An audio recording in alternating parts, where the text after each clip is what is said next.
There's a moment that changes everything. A moment so quiet, it's almost imperceptible, yet so powerful, it shatters an entire universe. It's the moment you became invisible to them. And paradoxically, it's the exact moment you finally became visible to yourself. Picture this: the empath withdraws.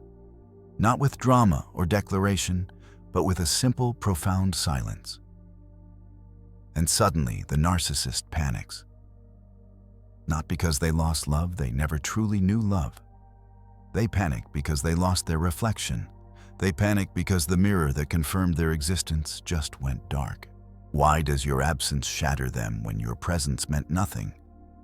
Why does the person who treated you as disposable suddenly act as if losing you is death itself? The answer lies not in love, but in something far more primal. Something Carl Jung understood about the architecture of the human psyche. You see, the relationship between narcissist and empath isn't random. It's not bad luck or poor judgment. It's an archetypal dance as old as consciousness itself. These two souls are drawn together by an invisible force that operates beneath conscious awareness. They magnetize each other because each carries what the other desperately needs, yet cannot access within themselves. Before we dive deeper, if this resonates with your soul's journey, please hit that like button and subscribe for more transformational content. Your support helps this message reach other souls who need to hear it. The narcissist lives in a hall of mirrors, trapped in ego inflation, believing themselves to be the false god at the center of existence. Jung called this identification with the idealized self-image, where the ego becomes so inflated, it mistakes itself for divinity. But here's the secret: they'll never admit that God is hollow. It has no substance. It exists only in reflection. The empath, by contrast, has dissolved their ego to the point of disappearance. They live in service, in feeling, in the desperate need to give meaning to their existence through healing others. Jung would say they carry the wounded healer archetype, forever seeking to prove their worth through rescuing those who don't wish to be saved. These are not opposites. They are mirrors of the same fundamental wound, the separation from self. The narcissist inflates to avoid the wound. The empath deflates to avoid the wound. Both have lost connection to their authentic center, that divine spark Jung called the self with a capital S. And so they find each other in the darkness, each unconsciously believing the other holds the key to their completion. But what they're actually doing is playing a game. A psychic transaction that neither fully understands. One feeds, one bleeds. One demands reflection, one provides it compulsively. The narcissist is addicted not to the person, but to the mirroring. The empath is addicted not to the narcissist, but to being needed. Have you ever noticed how you felt more alive in their chaos than in your own peace? How you couldn't stop analyzing them, trying to understand them, convinced that if you could just decode their behavior, you could finally fix what was broken. That wasn't love. That was you performing an archetypal ritual you never consciously agreed to participate in. You thought you were in a relationship. You were actually in a theater playing a role written by the unconscious. The narcissist cast you as the audience, the mirror, the witness to their performance. And you accepted the role because somewhere deep within your own psyche, you needed to be cast. You needed to matter. You needed to be the one who could do what no one else could save them. But here's what you're about to discover. Understanding why they panic when you stop playing won't just explain their behavior. It will fundamentally liberate you from ever playing this game again. Because once you see the machinery of this dynamic, once you understand the psychological forces at work, you can never unsee it. You become immune to the spell. The panic you'll witness when you withdraw isn't about you. It was never about you. It's about the collapse of their entire psychic structure. And understanding this will be your freedom. To understand why narcissists panic, we must first understand what they actually are. Not morally, but psychologically. Carl Jung gave us a map of the psyche that reveals the narcissist's architecture with stunning clarity. Every human being, according to Jung, has several layers of self. There's the persona, the mask we show the world. There's the shadow, the parts of ourselves we reject and deny. There's the ego, our conscious identity. And then there's the self, the divine center, the totality of who we are, conscious and unconscious united.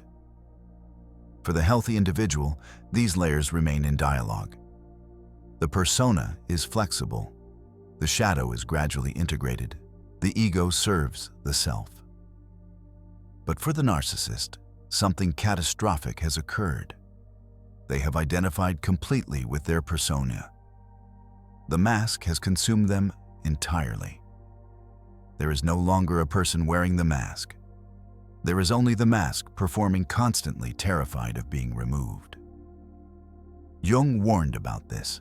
He said that when the ego becomes inflated to the point where it believes itself to be God, it becomes demonic. Not evil in the religious sense, but psychologically destructive. Because an inflated ego that has severed itself from the self loses access to genuine life force.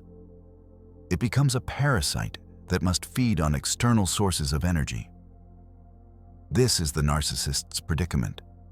They have no inner wellspring, no connection to the divine center that generates authentic vitality, creativity, and love.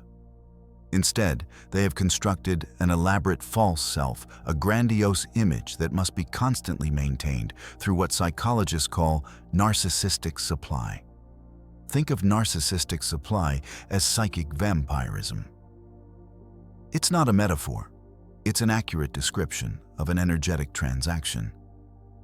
The narcissist feeds on your attention, your emotional reactions, your validation. These aren't gestures of love to them. They are units of life force that they consume to maintain the illusion of existence. Why empaths specifically? Because empaths carry something the narcissist rejected long ago, the capacity to feel authentically, to connect deeply, to access the inner world of emotion and meaning. The empath is connected to the very thing the narcissist has lost. And so, unconsciously, desperately, the narcissist seeks the empath out, not to love them, but to drain the light they carry, to borrow a self they no longer possess. You were never a partner to them. You were a borrowed self, a temporary prosthetic for their amputated soul.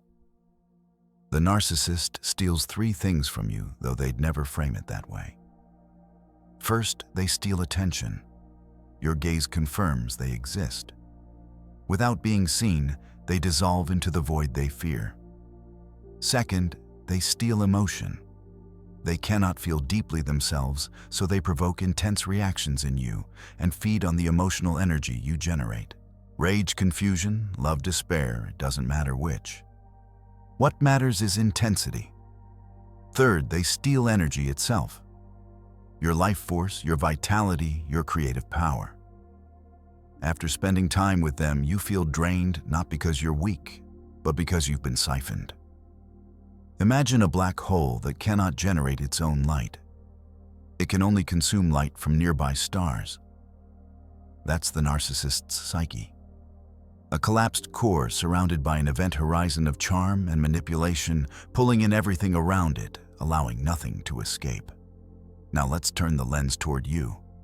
Why were you drawn into this? Because as much as we'd like to believe we're victims of circumstance, Jung teaches us something uncomfortable. Nothing attracts you unless it reflects an unhealed part of yourself. The empath carries the wounded healer archetype. This is someone who learned early in life that their value lies in caretaking, in understanding, in being needed. Perhaps you grew up in a chaotic environment where you had to read emotions to stay safe. Perhaps you had a parent who was emotionally unavailable, and you learned that love is something you earn through perfect understanding and selfless service. Whatever the origin, you internalized a belief: if I can heal them, I prove my value. If I can understand what no one else can, I matter. If I can love the unlovable, I am worthy. This is your shadow, not your empathy itself that's a gift, but the compulsive need to use that empathy to construct your identity. the addiction to being the savior. And so when you met the narcissist, your unconscious recognized something, not consciously. Consciously, you may have seen charm, intelligence, intensity, depth. But unconsciously, your psyche identified a familiar pattern. Here is someone broken. Here is someone I can fix. Here is the ultimate test of my worth. You weren't loving them. You were trying to love the rejected child within yourself. The one who wasn't seen, wasn't chosen, wasn't enough. By healing them, you'd finally heal that original wound. Except that's not how healing works. You can't fix your internal fracture by rescuing external reflections of it. This brings us to the most insidious mechanism in the narcissist-empath dynamic projection. Jung taught that we project onto others the aspects of ourselves we cannot consciously accept. The narcissist has completely disowned their shadow, their vulnerability, their shame, their terror, their emptiness. These rejected parts must go somewhere, and they go onto you. Slowly, subtly, you begin carrying emotions that aren't yours. You feel their shame and interpret it as your inadequacy. You feel their rage and believe you caused it. You feel their emptiness and try desperately to fill it. This is psychic contagion. You're living in an emotional landscape that belongs to them, yet somehow you've become convinced it's yours. The gaslighting mechanism operates here.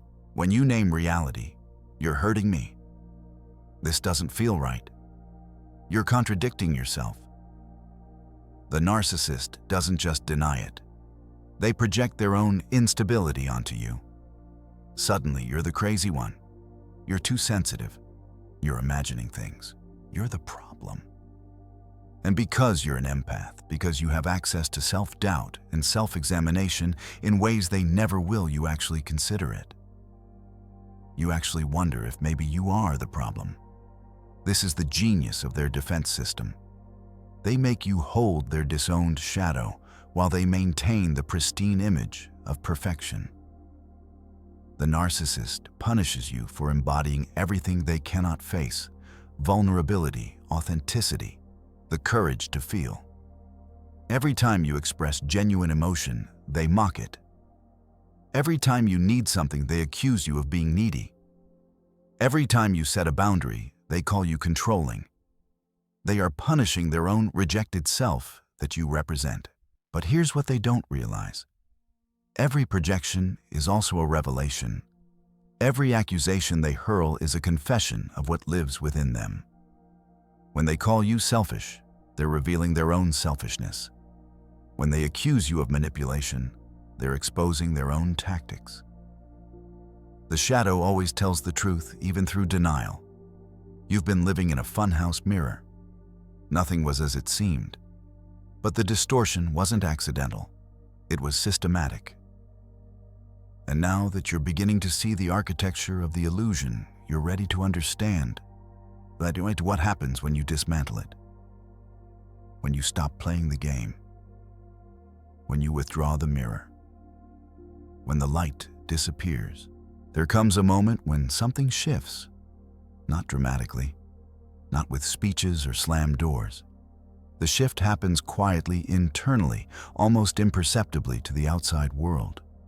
But internally, it's seismic. You stop playing. What does this actually look like? It's not revenge. It's not punishment. It's not even a conscious strategy. It's something much simpler and far more powerful. You stop reacting. You stop explaining. You stop defending. You stop trying to make them understand. You stop rescuing. You stop supplying the energy they've come to depend on. You become still. And that stillness, that simple absence of engagement, is absolutely terrifying to them. Because the narcissist exists only in reflection.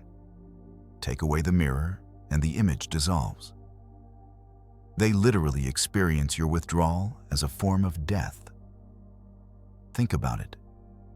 Their entire sense of self is constructed from external validation. They are the sum total of how others see them. Without your reaction, your attention, your emotional energy reflecting back to them, and they have no proof that they exist. The void they've spent their entire life running from suddenly becomes inescapable. Jung wrote that when the mirror is removed, the image disintegrates. This isn't poetic language. It's psychological precision. The narcissist's identity is an image, a construction, a performance. It requires an audience. When you leave the theater, when you stop watching the show, the performance loses all meaning. And the performer is forced to confront the emptiness of the stage. But they don't accept this gracefully. They can't. Instead, they go through a predictable sequence of responses, what Jung might call an archetypal defense pattern. The ego, when threatened with annihilation, deploys every weapon in its arsenal. And you're about to see them all. Stage 1 is denial and hoovering. At first, they cannot believe you've actually withdrawn.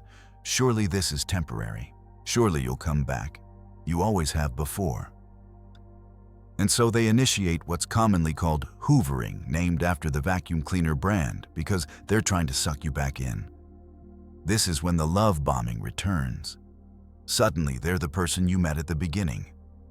Charming, attentive, promising change.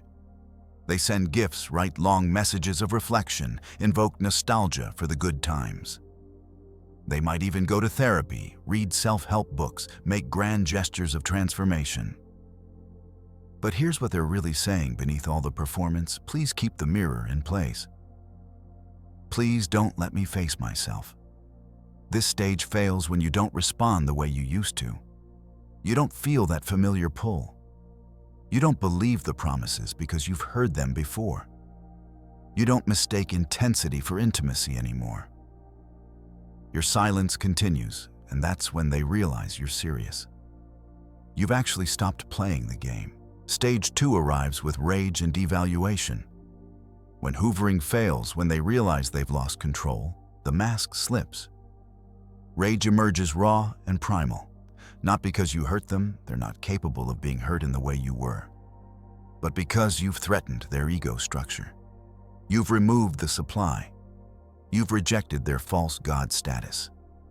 Now comes the smear campaign. Suddenly, you were always the problem. You were crazy, unstable, abusive, impossible to please. They rewrite history with stunning confidence, convincing themselves and others that they were the victim, you were the villain. Every flaw they projected onto you becomes the official narrative. What's really happening here? Ego death panic. They're experiencing your absence as existential annihilation.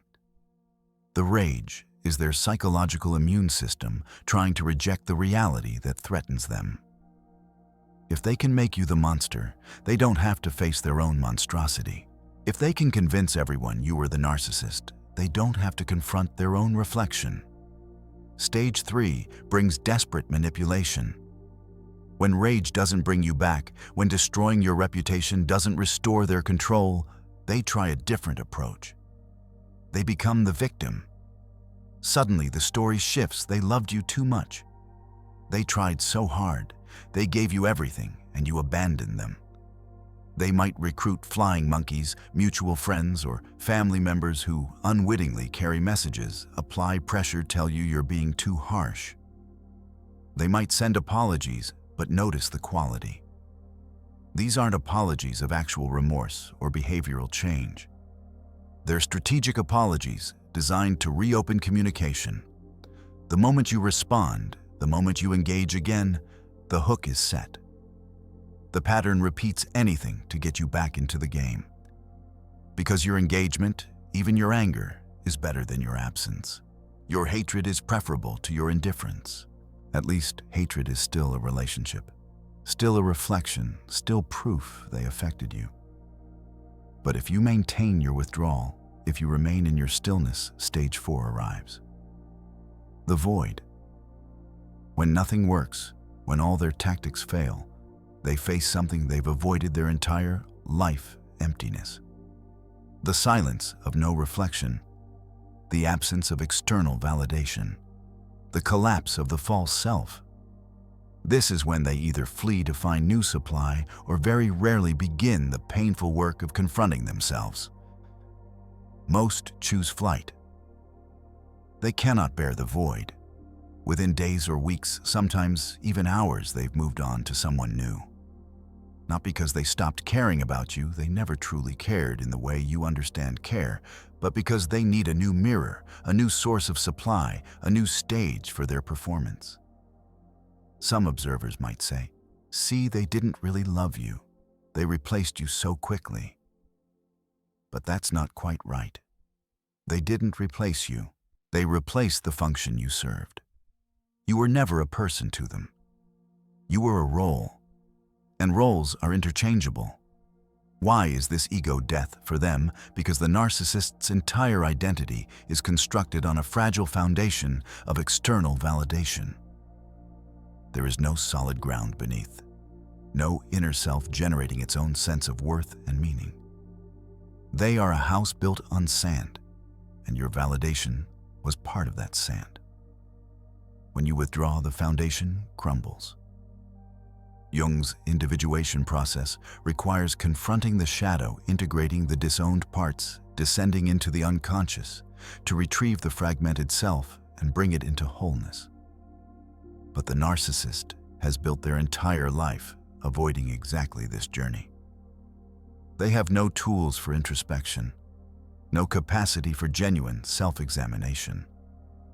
The terror beneath the mask is simple and absolute. I am empty. I am nothing. I am unloved and unlovable.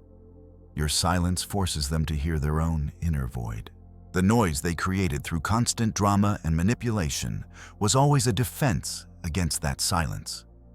When you stop providing distraction, when you stop reflecting an image back to them, they must face the abyss. And the abyss is intolerable. But here's what's crucial to understand. When you withdraw, you also face your own void. This is the part most people don't talk about. The narcissist panics and acts out. Everyone sees their reaction. But you go through your own crisis in silence. Who are you without being needed? What is your identity when you're not rescuing someone? What does your life mean if you're not the one who understands, who gives, who sacrifices? These questions arise with devastating force. Because just as the narcissist was addicted to reflection, you were addicted to being necessary. The grief hits, and it's complex. You're grieving the loss of the relationship, yes. But you're also grieving something deeper, the loss of your identity as savior. You're mourning the person you thought they were, the potential you believed in, the love story you were writing in your mind. But most painfully, you're mourning the version of yourself that felt most alive in the chaos. The self that had purpose through rescuing. There's a recognition that haunts you. I was addicted to being necessary. I derived my worth from being the one who could tolerate the intolerable, understand the incomprehensible, love the unlovable. Without that role, who am I? This is the sacred wound, the place where your own healing must begin. Jung called this the nigredo, the blackening, the first stage of alchemical transformation. It's the necessary dissolution before rebirth. Everything must break down before it can be reformed into something true. You feel emptiness, confusion, sometimes numbness. The old structure has collapsed, but the new one hasn't yet emerged. You're in the void between identities.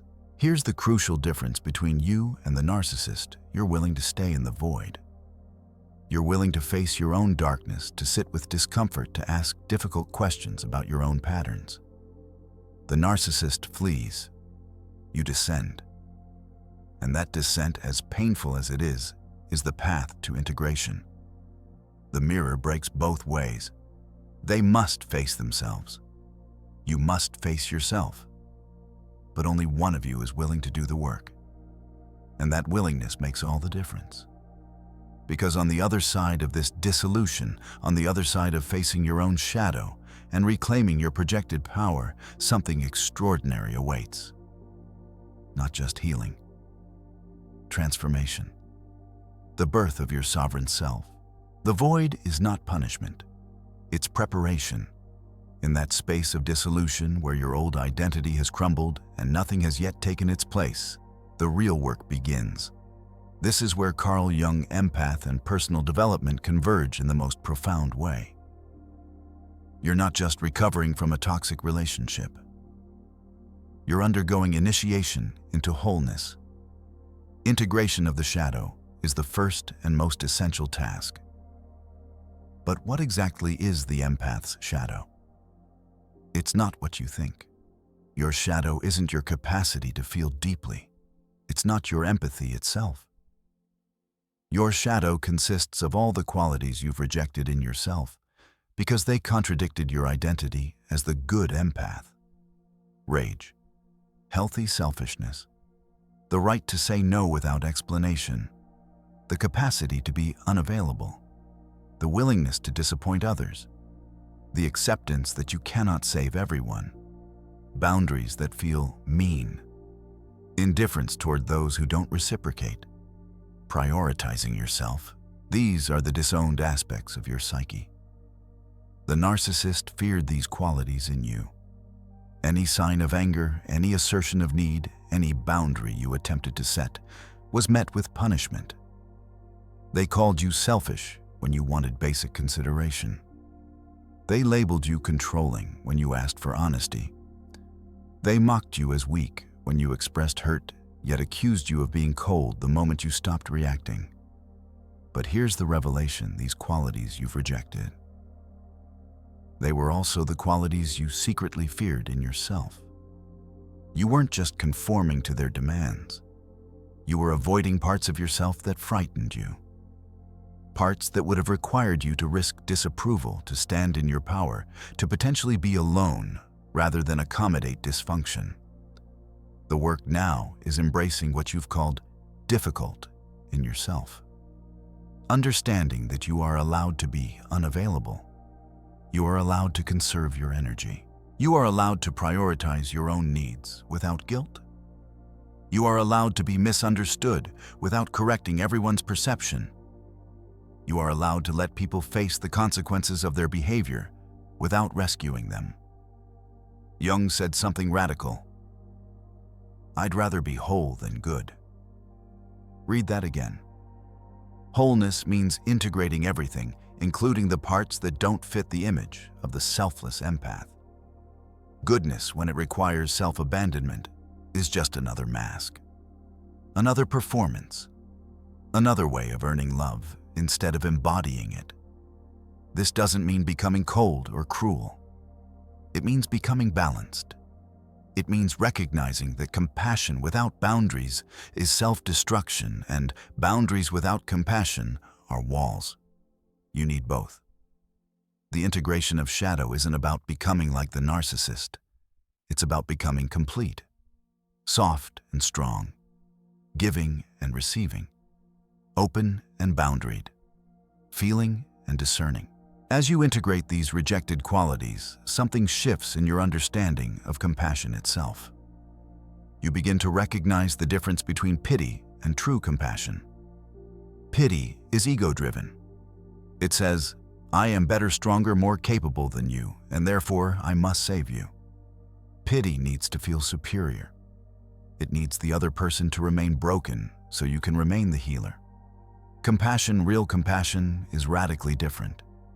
It operates from equality. It says, "I see your wound, I understand your struggle, and I honor your journey, but it's yours, not mine." Compassion witnesses without absorbing. It understands without enabling. It offers support without taking responsibility for outcomes that aren't yours to control.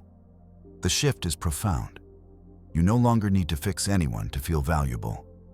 You can hold space for someone's pain without making it your mission to eliminate that pain. You recognize that sometimes the most loving thing you can do is allow someone to face the consequences of their choices. That letting them struggle might be exactly what their soul needs for growth. You see the narcissist's wound clearly now. The terror beneath the grandiosity. The child who was never seen for who they truly were, who learned to perform to survive, who built a fortress of false self because the real self felt too vulnerable to exist. You see it. You understand it. But you no longer believe it's yours to heal. This is where forgiveness emerges, but not the kind you've been taught. Not the forced forgiveness that says what they did was okay. Not the premature forgiveness that bypasses anger. This forgiveness is something else entirely. It's the release of the psychic tie that binds you to the story. Forgiveness in the Jungian sense is recognizing that the narcissist is enslaved by their own unconscious. They're trapped in a pattern they didn't choose and can't see. Their cruelty wasn't personal, it was archetypal. They would have done this to anyone who filled the role you filled. This understanding doesn't excuse the behavior, but it does free you from taking it personally. You forgive not for them, but for yourself. To release the weight. To reclaim the energy you've invested in resentment. To acknowledge that no one truly escapes their own unconscious patterns until they're ready to face them. And their readiness is not your responsibility. Now comes the practical work setting sacred boundaries. This is where philosophy becomes action. Boundaries are not walls built from bitterness. They're not weapons of revenge. They're temples, structures that protect your energy, honor your worth, and create space for your authentic self to exist. Every time you say no without guilt, you realign with the self. Every time you end a conversation that drains you, you affirm your sovereignty. Every time you choose not to explain yourself to someone who's determined to misunderstand you, you reclaim power. Every time you release guilt for prioritizing yourself, you weaken the old pattern and strengthen the new one. The world will resist this evolution. Those accustomed to your boundless giving will call you selfish. The narcissist, if they're still in proximity, will accuse you of cruelty. Society, still operating largely from unconscious codependency, will label your discernment as coldness. But these are projections. They're speaking from the perspective of the mask, from the old game, from a paradigm that requires your self-abandonment for their comfort. Stand firm. The empath's task is not to please the world, but to embody truth. And truth, when it emerges after a lifetime of performance, feels like threat to those who benefited from the illusion. Your boundaries will be tested. Your resolve will be questioned. This is expected. This is part of the initiation. What you'll notice if you stay committed to this path is an alchemical reversal of energy. The empathy that once leaked through compulsive giving now returns as something more refined intuition. You no longer absorb emotions indiscriminately. You perceive them. There's a crucial difference. Absorption is passive. You walk into a room and immediately feel the tension, the anger, the sadness, and you take it into your body as if it's yours. You carry it home. You process it for others. You become a container for everyone else's unexamined feelings. Perception is active. You walk into a room and sense the emotional currents, but they don't penetrate your boundaries. You observe without internalizing. You understand without taking responsibility. You can be present with someone's pain without making it your pain. You've become a clear mirror reflecting truth, absorbing nothing. This is the empath's superpower, fully activated. You can sense the motives beneath words. You detect the subtle vibration of deception. You recognize manipulation the moment it begins. But this perception no longer overwhelms you because you're anchored in your center. You're rooted in self. The external chaos cannot destabilize your internal calm. Your empathy has evolved from a wound to a gift, from a compulsion to a conscious choice. You choose when to engage with whom and how deeply. You recognize that not every wound is yours to heal. Not every cry for help is genuine. Not every person who claims to be drowning is actually trying to swim.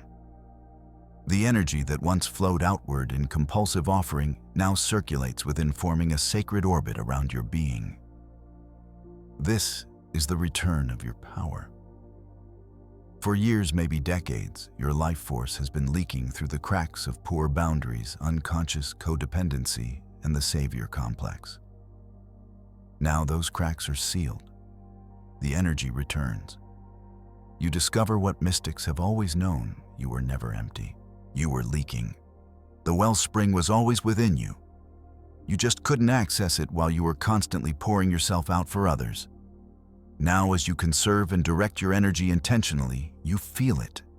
Vitality, clarity, creative power, peace that doesn't depend on external validation. New experiences emerge. Your intuition sharpens dramatically. You can sense within seconds whether someone is operating from authenticity or performance. Deception becomes instantly obvious, almost comical in its transparency. You wonder how you ever missed the signs, but you know you weren't missing them. You were overriding your intuition to maintain the relationship, the image, the hope. Your energy stabilizes. No more emotional hangovers. No more waking up drained after spending time with certain people. No more 3-day processing periods after a simple conversation. Your baseline shifts from anxiety and confusion to calm and clarity. Synchronicity increases. This is Jung's term for meaningful coincidences, moments when the inner world and outer world align. You start attracting different people. Not energy vampires, but resonance, depth, reciprocity. You manifest opportunities that match your new frequency. The universe, it seems, rewards wholeness. And perhaps most striking, peace becomes your baseline. Not excitement, not drama, not the intoxicating chaos that once felt like passion. Peace. The kind of peace that lets you hear your own thoughts, feel your own feelings, know your own truth. The kind of peace that frightened you before because it required you to face yourself. This is the emergence of the sovereign self, the individuated being Jung spoke of. You are whole regardless of who stays or leaves. Your worth is inherent, not earned. Your love flows from fullness, not need. You give from overflow, not depletion. You receive without guilt. You're accountable to your own soul, not to others' expectations. This journey through Carl Jung, empath, and personal development has brought you here to yourself. The narcissist, for all their destruction, couldn't take this from you. In fact, their departure cleared the space for you to finally claim it. The chair they occupied at the center of your life is now empty. And you realize that chair was always meant for you. You stand now in a different world. Not because the world changed, but because you did. The transformation is complete, not when you stop hurting, but when you stop identifying with the hurt. When you recognize yourself not as the wounded empath, but as the awakened consciousness that witnessed the entire journey. You are no longer the empath who saves. You are the sage who sees. The difference is profound. The wounded empath needs to heal others to feel whole. The awakened empath recognizes their wholeness and offers presence without attachment. The wounded empath feels for others. The awakened empath feels with creation while remaining rooted in self. This is the new paradigm, and you embody it. The narcissist represented the old way, ego-driven, image-addicted, fragmented, disconnected from the inner source, feeding on external validation. That paradigm is dying. It's unsustainable. It creates suffering for everyone caught in its web. You represent what's emerging, the conscious human. Authentic rather than performing. Integrated rather than fragmented. Connected to the self rather than enslaved by the ego. You no longer play the game of masks because you've removed your own. And when you stand in that naked authenticity, you become a force of transformation. Don't underestimate this. Your personal awakening ripples through the collective unconscious. Jung taught that we're all connected through deeper layers of psyche, what he called the collective unconscious. Every individual who breaks free from a destructive pattern weakens that pattern's hold on humanity. Every empath who integrates their shadow shifts the archetypal landscape for all empaths. You're not just healing yourself, you're healing the template, the blueprint, the collective wound that keeps empaths and narcissists locked in their dance. This is the deeper significance of Carl Jung empath and personal development. It's never just personal. It's transpersonal. It affects the whole. What does daily life look like from this new ground? Everything and nothing has changed. You still wake up, go about your day, interact with people. But the quality of those interactions has fundamentally shifted. You attract different people now. Not because you're doing anything differently externally, but because your frequency has changed. Energy vampires, narcissists, takers, they no longer feel drawn to you. Or if they approach, they quickly retreat. Something in your energy field no longer matches their needs. You're not providing the reflection they seek. You're not playing the role they require. Instead, you find yourself surrounded by truth seekers. People doing their own inner work. Relationships that feel reciprocal, where energy flows both ways, where you don't have to perform or prove or convince.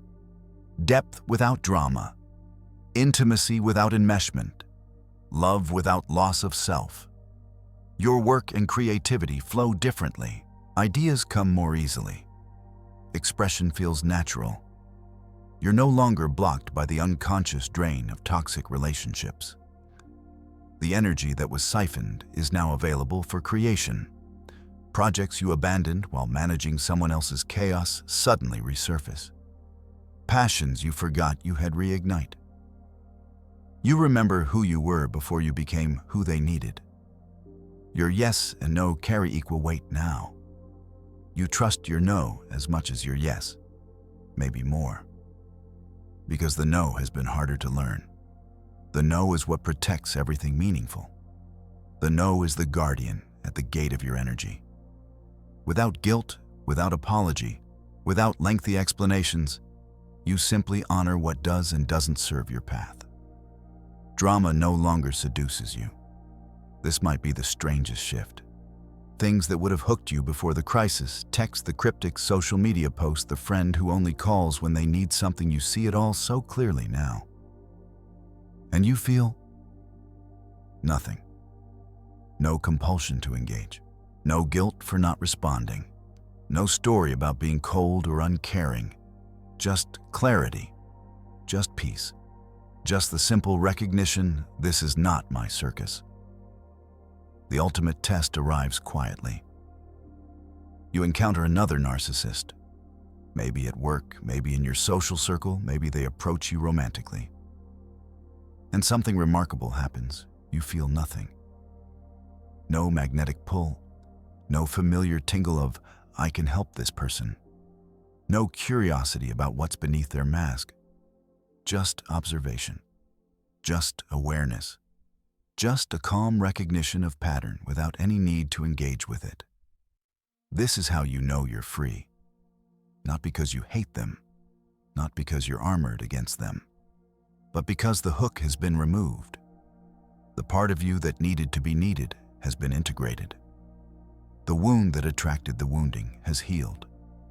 You're simply not a match anymore.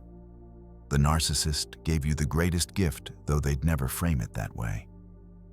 They gave you yourself. Without the mirror breaking, without the illusion shattering, without the pain that forced you to descend into your own depths, that you might have continued playing small.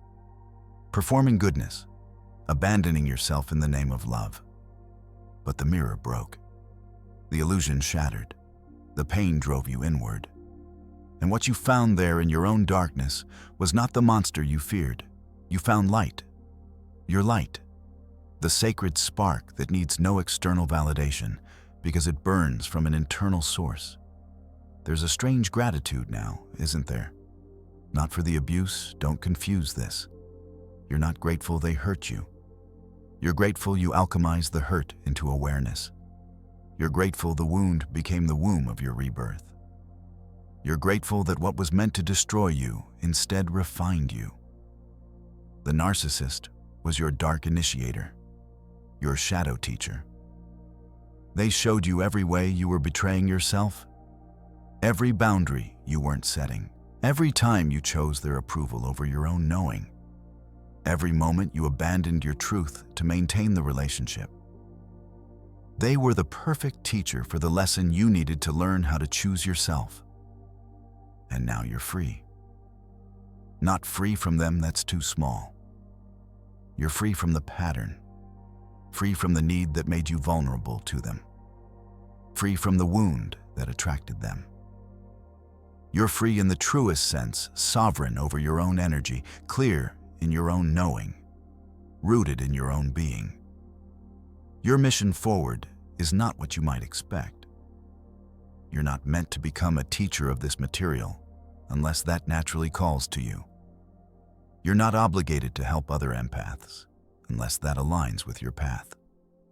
Your mission is simpler and more profound. Live your truth. Be the walking embodiment of wholeness. Not perfect wholeness includes imperfection. Be authentic in a world addicted to performance. Be boundaried in a culture that demands endless availability. Be discerning in an environment that calls all discrimination judgment. Be at peace in the midst of chaos. Your presence alone disrupts illusion. When you stand in authentic power, rooted in self connected to your inner source, you become a living challenge to the old paradigm. You don't have to preach awakening, you embody it. And embodiment communicates at frequencies words cannot reach. Seek resonance, not rescue projects. This is crucial. The old pattern will tempt you. Someone will appear who seems almost saved, just needing your special understanding. Don't bite. Your path now is toward mutual recognition. Reciprocity equals meeting as whole beings. Save your depth for those who match it. Your energy is sacred. Treat it accordingly. Be the lighthouse, not the lifeboat. The lighthouse stands firm on the rocks, beaming light into the darkness. It doesn't jump into the water to save every ship. It simply shines, allowing those who can see to navigate towards safety. Let your light be guidance, not rescue. Let your wholeness be inspiration, not obligation. The final truth, the one that completes the circle, when you stopped reflecting their light, you became the light itself. You spent so long being the mirror for others that you forgot you are the source. The lamp doesn't need another lamp to know it shines. It simply is illumination. You are no longer performing empathy to prove your worth. You are empathy integrated and whole. You no longer chase authenticity as if it's outside you. You are authenticity standing in your truth, regardless of who accepts it. You no longer seek yourself in reflection. You have found the self within, and it is enough. It is everything. It is all that was ever needed. The game is over. Not because you won or lost, but because you stepped off the board entirely. You're playing a different game now. The game of consciousness. The game of becoming. The game of individuation, where the only opponent is your own unconscious, and the only victory is wholeness. Welcome home to yourself. This is where you were always meant to be. If this journey resonated deeply within, you know that you're not alone in it. Thousands of empaths are waking up to these same realizations, stepping out of toxic dynamics, reclaiming their power, and discovering who they truly are beneath the patterns. Share your experience in the comments. What was the exact moment you stopped playing the game? What did it cost you? What did it give you? Your story, your breakthrough, your struggle? It might be the mirror. Someone else needs to see their own truth. We heal in community, in witness, in the brave vulnerability of shared experience. If you're hungry for more deep dives into the human psyche through the lens of Carl Jung and transformational psychology, subscribe to this channel. This isn't surface-level self-help. This is the path back to your soul. This is archetypal psychology applied to the real struggles of modern life. This is how we integrate our shadows and become whole. You've done the hardest work. You faced yourself. You descended into your own depths. You integrated what you found there. Now you carry that light forward not as a burden, but as a gift. Not as obligation, but as essence. You are the awakened empath, the conscious being, the individuated self that Jung envisioned. The narcissist panicked when you stopped playing their game because your absence revealed their emptiness. But you didn't stop playing for them. You stopped playing for you. And in that choice, you claimed your life back. The mirror has shattered. The masks have fallen. The game is complete, and you are free. Welcome home.